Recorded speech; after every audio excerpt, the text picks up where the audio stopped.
ये खबर पारुल यूनिवर्सिटी द्वारा प्रस्तुत की गई है।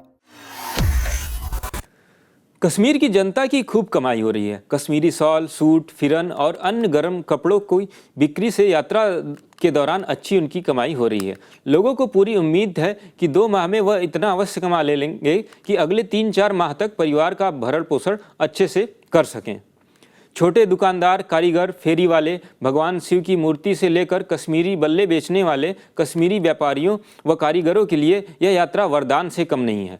श्री अमरनाथ यात्रा आधार शिविर बालटाल और पहलगाम में श्रद्धालुओं का जय भोले के साथ स्वागत कर स्थानीय उत्पाद बेच रहे इन छोटे व्यापारियों के लिए यह यात्रा लाइफ लाइन से कम नहीं है। वैसे तो यह दुकानदार प्रतिवर्ष यात्रा के दौरान रोजी रोटी की तलाश में यहाँ डेरा डालते हैं, लेकिन इस बार प्रधानमंत्री नरेंद्र मोदी के 5 संकल्प की यात्रा से साफ असर दिख रहा है। इस संकल्प ने श्री अमरनाथ यात्रा को अधिक सुगम, सुरक्षित और स्थानीय लोगों की आजीविका का बड़ा साधन बना दिया है।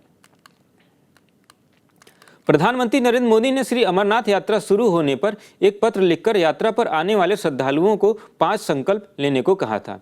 इसमें यात्रा खर्च का 10% स्थानीय उत्पादों को खरीदने में शामिल करना बताया गया था। बालटाल आधार शिविर में 300 से ज़्यादा छोटी छोटी दुकानें व स्टॉल हैं। इतनी ही संख्या में पहलगाम में बरसाती छाता, जूते आदि बेचने वाले दुकानदारों की भी संख्या है।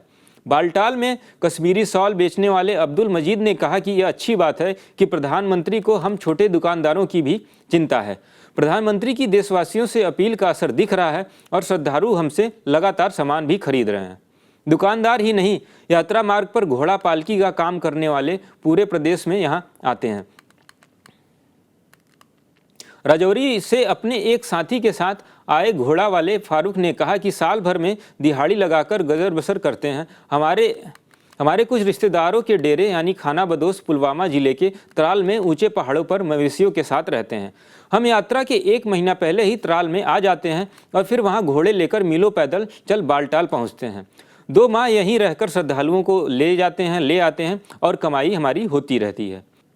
यात्रा मार्ग पर चढ़ाई करते समय श्रद्धालुओं को जब 14,000 की फीट से अधिक ऊंचाई पर थकान या कमजोरी महसूस होती है तो ये स्थानीय दुकानदार नींबू पानी या अन्य तरल पदार्थ के साथ तैयार मिलते हैं। पवित्र गुफा के रास्ते रेल पटरी क्षेत्र के केले बेचने वाले रिहान शाह के पास भी श्रद्धालुओं की काफ़ी ज़्यादा भीड़ थी। रिहान ने कहा कि हम पूरे साल इस यात्रा का इंतजार करते हैं। मैं यहाँ यात्रा मार्ग पर केले बेचता हूँ, अच्छी कमाई हो रही है। इसी तरह बालटाल में स्टॉल लगाकर प्रसाद, माला, कड़े, भगवान शिव की तस्वीरें बेचने वाला फारूक भी देर शाम तक व्यस्त दिखा। पवित्र गुफा के पास काली माता मंदिर क्षेत्र में भी प्रसाद की कई छोटी छोटी दुकानें दिखी हैं कि सभी लंगर संगठन इस बार सिंगल यूज प्लास्टिक का इस्तेमाल नहीं कर रहे हैं। श्रद्धालु भी स्वच्छता से पालन करते दिख रहे हैं। यातायात नियमों व सुरक्षा निर्देशों का पालन भी यहाँ लोग कर रहे हैं। जम्मू के श्रद्धालु रमा, राजेंद्र और गौरव ने कहा कि सुरक्षा का पालन करने के लिए ही हम लोग 13 लोग यात्रा के काफिले के साथ यहाँ आए हैं। सभी ने यातायात नियमों का पालन भी किया। अधिकतर यात्रियों के इस बार सुरक्षा काफिले में जाने से यात्रा व्यवस्थित नजर आ रही है। यात्रा मार्ग पर भी बेहतर प्रबंधन दिख रहे हैं। स्थानीय उत्पाद की खरीद भी बढ़ रही है। जम्मू से यात्रा पर आए संजय ने कहा कि मैं अपनी पत्नी के लिए यहाँ से कश्मीरी शॉल लिया है।